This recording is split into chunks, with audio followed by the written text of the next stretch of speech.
Uang adalah bahan bakar utama mesin pembantaian Rusia, dan itulah satu-satunya alasan mengapa Putin dan kroni-kroninya di Kremlin berhasil membuat perang Ukraina berlangsung begitu lama. Sekarang semuanya berubah, bukan hanya karena uang menipis. Ukraina menemukan cara memakai uang Rusia untuk membayar kerusakan akibat perang ini. Ini uang yang tidak akan pernah bisa didapatkan kembali oleh Putin. Ada dua masalah besar yang menghantam Putin secara bersamaan. Satu berkaitan dengan aset Rusia yang dibekukan, dan yang lainnya adalah sebuah gelembung kecil tertentu yang bisa menghancurkan Rusia. Jika gelembung itu meletus, kita bahas nanti di video ini.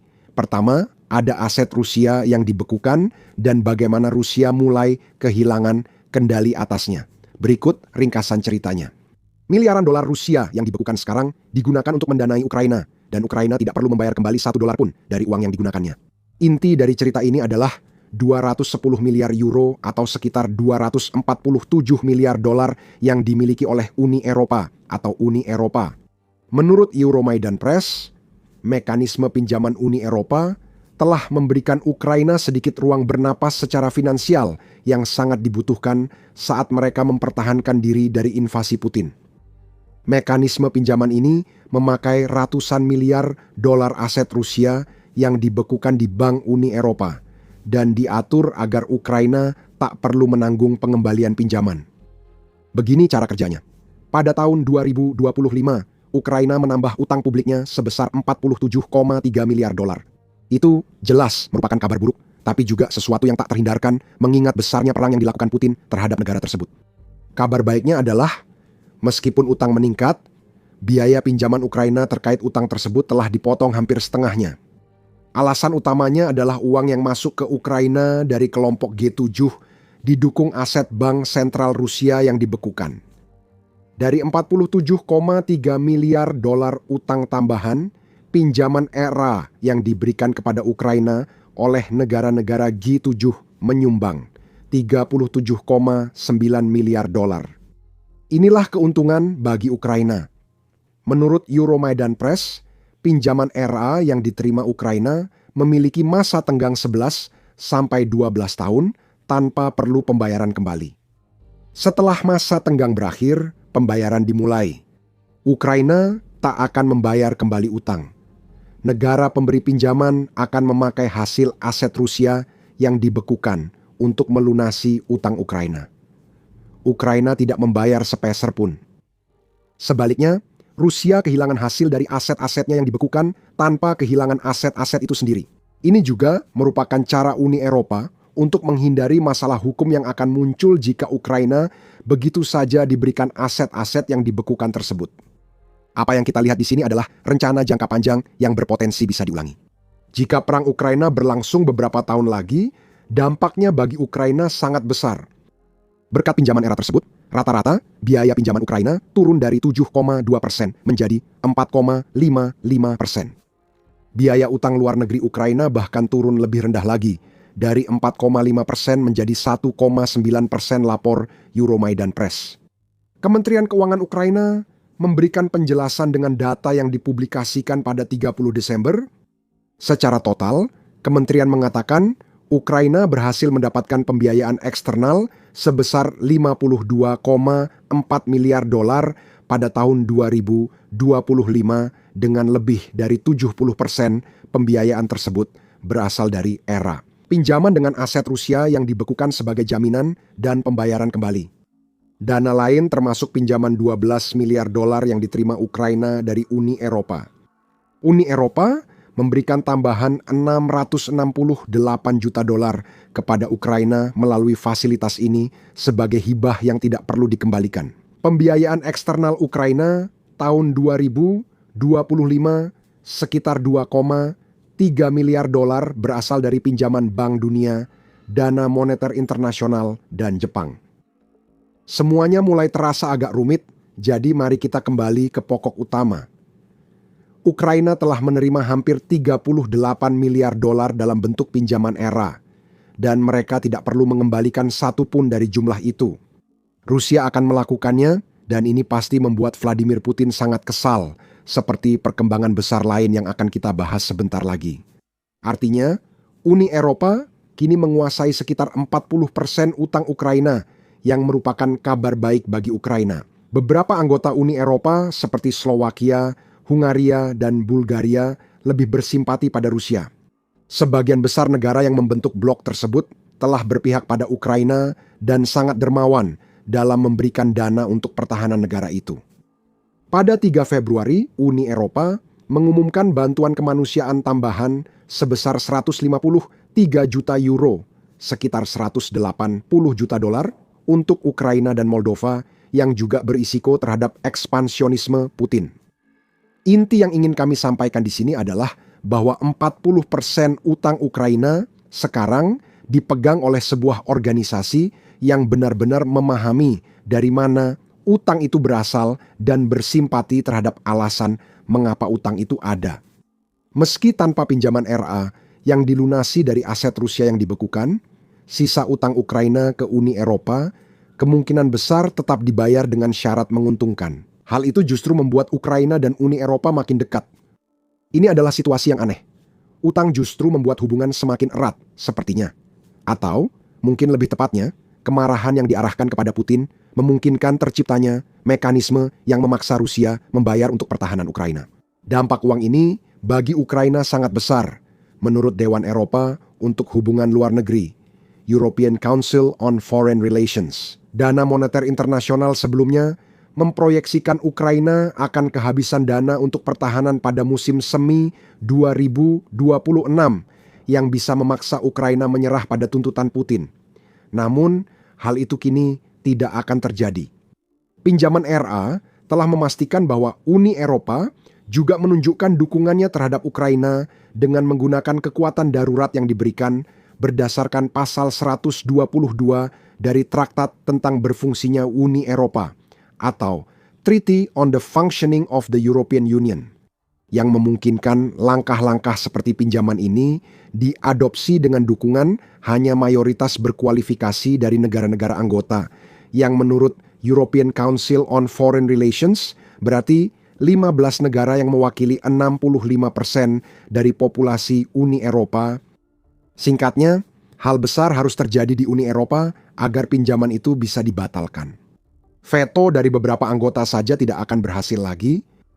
Menariknya, Uni Eropa juga tengah membuat mekanisme lain yang dapat membantu Ukraina di masa depan. Tanggal 30 Januari membawa kabar bahwa dana krisis Eropa yang diusulkan sebesar 514 miliar dolar bisa digunakan oleh Uni Eropa untuk meminjamkan uang kepada negara-negara. Untuk tujuan pertahanan, kemungkinan besar pinjaman ini tidak akan beroperasi dengan cara yang sama seperti pinjaman ERA, artinya pinjaman tersebut harus dilunasi.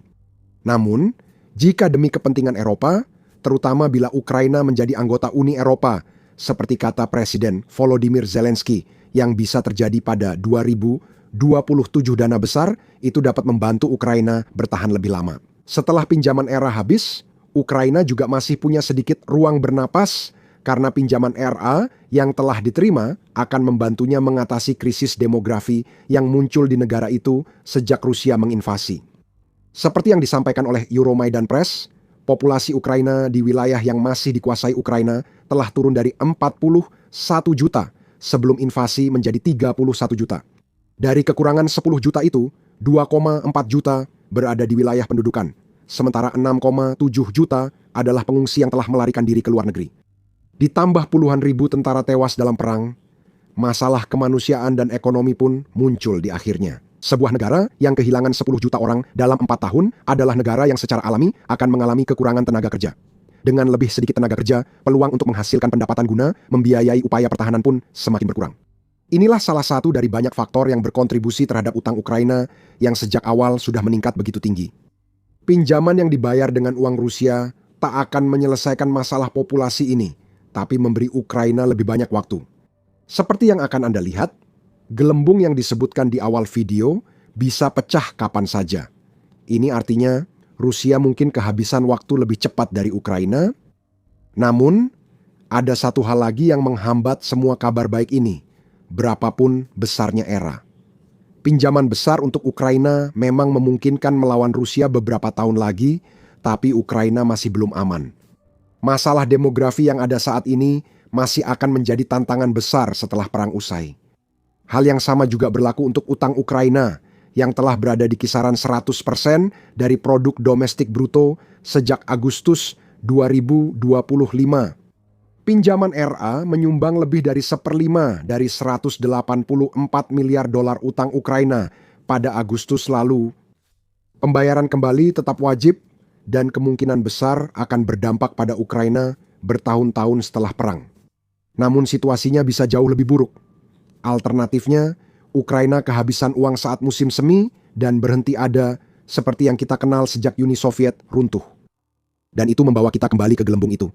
Tapi sebelum kita membahasnya, Anda sedang menonton The Military Show. Jika Anda belum berlangganan, sekarang adalah waktu yang tepat jika Anda ingin melihat lebih banyak video dengan wawasan seperti ini. Ukraina dan Uni Eropa kini punya cara cerdas menguras uang Putin dan memaksa Rusia membiayai pertahanan yang ingin dihancurkannya. Itulah gelembungnya, tepatnya gelembung emas yang telah menopang Rusia selama sebagian besar perang, mungkin sedang berada di ambang pecah. Pada 3 Februari, editor bisnis internasional The Telegraph, Ambrose Evans Pritchard, menulis bahwa Rusia kini berada dalam posisi yang menarik, yang memiliki kemiripan dengan posisi yang dialami Inggris pada tahap awal Perang Dunia Kedua. Agar bertahan dalam perang, Inggris menjual cadangan emas dan mata uang asing ke Amerika Serikat melalui skema cash and carry. Rusia melakukan hal serupa selama perang Ukraina, didukung kenaikan tajam harga emas. Hal ini menambah lebih dari 200 miliar dolar ke kas perang Putin sejak invasi ke Ukraina dan Putin sangat bergantung pada emas itu. Sejauh Desember 2024, Euronews melaporkan bahwa emas telah menjadi salah satu sumber daya strategis terpenting Rusia. Sanksi telah menghambat kemampuan negara menjual minyak dan gas. Pada saat itu, Rusia menempati peringkat kelima dalam daftar negara dengan cadangan emas terbesar dengan sekitar 2.571 ton pendek. Amerika Serikat atau 2.333 metrik ton. Rusia telah berusaha mengumpulkan lebih banyak cadangan emas sejak Putin melancarkan invasinya pada bulan Februari. The Telegraph melaporkan Rusia semakin gencar terlibat dalam perdagangan emas di Afrika. Sebagai istilah singkat untuk mengirim tentara bayaran dan junta yang didukung Kremlin untuk mengambil alih tambang emas di benua Afrika, Rusia menginginkan lebih banyak emas daripada yang sudah dimilikinya, karena emas adalah produk yang sangat sulit untuk dikenai sanksi. Emas lebih mudah dipindahkan secara fisik daripada minyak, sehingga mudah diselundupkan. Penjualan mata uang meninggalkan jejak dokumen, berbeda dengan emas yang jauh dari pengawasan keuangan. Penjualan emas, jika dilakukan dengan cukup diam-diam, bisa tidak meninggalkan bukti apapun. Selain dari fakta bahwa pembeli memegang lebih banyak emas daripada sebelumnya, dan itu pun dengan asumsi bahwa pembeli atau penjual bersikap transparan tentang emas yang mereka miliki. Putin menginginkan semua emas ini karena yakin ada pembelinya. Tiongkok menjadi yang utama, menurut Evans Pritchard, karena membantu ekonomi perang Putin dengan sistem tunai dan angkut versinya sendiri, termasuk pengiriman emas batangan langsung dari brankas Bank Sentral Rusia. Tapi sekarang, Rusia punya masalah. Nilai emas sedang anjlok dan seiring harga turun, miliaran dolar lenyap dari kas perang Rusia hanya dalam hitungan hari. Tidak masalah bahwa Rusia masih memiliki cadangan emas yang sangat besar. Ketika nilai emas itu menurun, tidak banyak yang bisa dilakukan Putin untuk mengatasinya. Tahap awal dari apa yang bisa menjadi kejatuhan harga emas terjadi secara bertahap, dan semuanya dimulai pada minggu yang dimulai tanggal 26 Januari. Pada Jumat akhir pekan, analis terkejut nilai emas dan perak anjlok. Perak turun hingga 30% dalam sehari. Tapi yang lebih penting lagi, bagi Rusia, nilai emas anjlok sekitar 10%. Berita Euro memberikan beberapa angka lagi, beserta konteksnya seperti yang mereka tunjukkan. Nilai emas telah mencapai rekor tertinggi, baru sebesar $5.600 per ons pada 29 Januari, hanya untuk anjlok menjadi sekitar 4.770 per ons keesokan harinya. Untuk memahaminya, kita perlu sedikit menghitung. Sebelumnya disebutkan Rusia memiliki lebih dari 2.500 ton emas Amerika Serikat pada cadangannya di 2024. Jika kita anggap jumlahnya tetap, walau kecil kemungkinan karena Putin menjual emas Rusia untuk membiayai perang, kita bisa memperkirakan uang yang hilang Rusia dalam 24 jam. 1 ton pendek yang merupakan versi ton di Amerika Serikat setara dengan 29.166,7 ons troy yang merupakan satuan standar pengukuran emas. Kalikan 29.166,7 ons troy dengan $5.600 per ons, dan Anda akan mendapatkan sedikit lebih dari 163,33 juta dolar per ton emas. Kalikan itu dengan sekitar 2.500 ton emas yang ada di cadangan Rusia pada tahun 2024, dan semuanya berjumlah sedikit lebih dari 408 miliar dolar. Lalu kita lakukan hal yang sama untuk harga setelah penurunan. Itu menghasilkan harga sebesar 139,12 juta dolar per ton emas yang jika dijumlahkan menjadi sekitar 347,8 miliar dolar. Dengan kata lain, sekitar 60 miliar dolar hilang dalam 24 jam. Ini adalah perkiraan berdasarkan cadangan emas Rusia sebelumnya. Namun angka-angka ini menunjukkan dampak pasar yang kini dirasakan Putin di luar kendalinya. Pertanyaannya sekarang sederhana. Apakah penurunan harga emas 30 Januari adalah koreksi pasar besar-besaran atau pemicu pecahnya gelembung emas? Harga masih sangat fluktuatif. Seperti yang dikemukakan Evans Pritchard dalam artikelnya untuk The Telegraph, Putin memiliki cadangan yang cukup besar untuk melanjutkan perang pada $4.925, $1.900 3 tahun yang lalu. Ia mengatakan, pertanyaan utamanya adalah apakah emas akan turun ke level struktural yang lebih rendah. Namun, masih dipertanyakan apakah nilai emas akan turun ke tingkat struktural lebih rendah seperti yang disebut penulis. Evans Pritchard menilai rally harga emas sejak 30 Januari belum tentu menjadi awal rally besar yang akan mendorong harga emas naik seperti sebelumnya. Dia menunjukkan bahwa inflasi menurun di negara-negara barat dan menambahkan bahwa kemunculan AI juga bersifat deflasi karena meningkatkan tingkat produktivitas. Emas mungkin turun lagi hingga di bawah level saat mini crash dalam waktu dekat. Sebagian orang menganggap ini hanya gangguan kecil menurut laporan Forbes.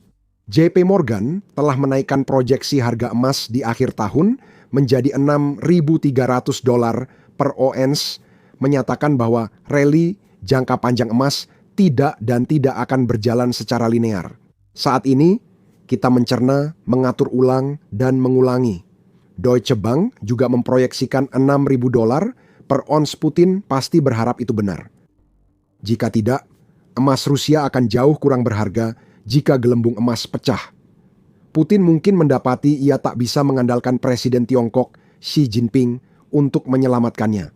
Tiongkok diduga sedang membeli banyak emas Rusia, dengan pengiriman fisik besar baru-baru ini dimulai. Bagi Xi, hubungan Tiongkok-Rusia adalah peluang, bukan persahabatan. Presiden Tiongkok pun siap meninggalkan Putin demi peluang lebih baik. Evans Pritchard menyatakan Tiongkok kini berupaya memulihkan hubungan dengan kekuatan ekonomi utama Eropa setelah hampir 4 tahun mendukung Rusia secara tidak langsung. Jika kekuatan-kekuatan itu memberitahu Xi bahwa emas Putin bukan lagi pilihan, dia mungkin rela mengorbankannya demi hubungan dagang yang lebih menguntungkan. Ada banyak contoh oportunisme Tiongkok yang mendukung teori ini. Pada Desember, Telegraph melaporkan ekspor kendaraan Tiongkok ke Rusia naik 7 kali lipat pada 2024 dibanding 2023. Hal ini telah berperan besar dalam memaksa produsen mobil domestik Rusia seperti Lada dan Kamaz untuk memperlambat produksi. Menurut Telegraph, permintaan kendaraan Kamaz 60%, sementara Lada telah 50%. Tiongkok segera memanfaatkan peluang dan sangat agresif hingga menimbulkan masalah besar bagi produsen kendaraan Rusia. Tiongkok memanfaatkan sanksi Barat untuk membeli minyak dan gas Rusia dalam jumlah besar dengan harga murah. Xi kembali mengambil peluang ini. Dan sementara semua ini terjadi, investasi Tiongkok ke Rusia anjlok dari 1,2 miliar dolar pada tahun 2011 menjadi hanya 400 juta dolar pada akhir tahun 2025. Tiongkok bukan sekutu sejati Rusia. Menurut Evans Pritchard, kecil kemungkinan Tiongkok akan membantu Putin. Bantuan seperti Lend-Lease untuk mendukung tujuan perang maksimalis di Ukraina hampir mustahil terjadi. Dengan kata lain, begitu Putin lebih merepotkan daripada menguntungkan bagi Tiongkok, Xi akan meninggalkan presiden Rusia itu begitu saja. Hal itu bisa membuat Rusia memiliki banyak emas bernilai lebih rendah dan sulit dijual dalam jumlah besar. Itulah sebabnya minggu ini jadi pukulan ganda bagi Rusia. Putin perlu mencari cara menghadapi kemungkinan turunnya nilai salah satu komoditas utama Rusia. Semua ini terjadi saat Ukraina menerima bantuan ekonomi yang membuat Rusia membiayai pertahanan musuh Putin. Bantuan ini bisa melemahkan militer dan ekonomi Rusia. Pada akhirnya, Putin terpaksa menghentikan apa yang disebutnya operasi militer khusus. Presiden Rusia kini kesulitan menghadapi sanksi Amerika Serikat yang perlahan menyebabkan runtuhnya industri minyak negara itu. Aset dijual, perusahaan minyak datang ke Kremlin tanpa hasil, dan pendapatan pajak minyak cepat menurun. Cari tahu lebih lanjut di video kami, dan jangan lupa berlangganan The Military Show untuk mendapatkan liputan lebih banyak tentang berbagai masalah keuangan Rusia. Dan seperti biasa, terima kasih telah menonton.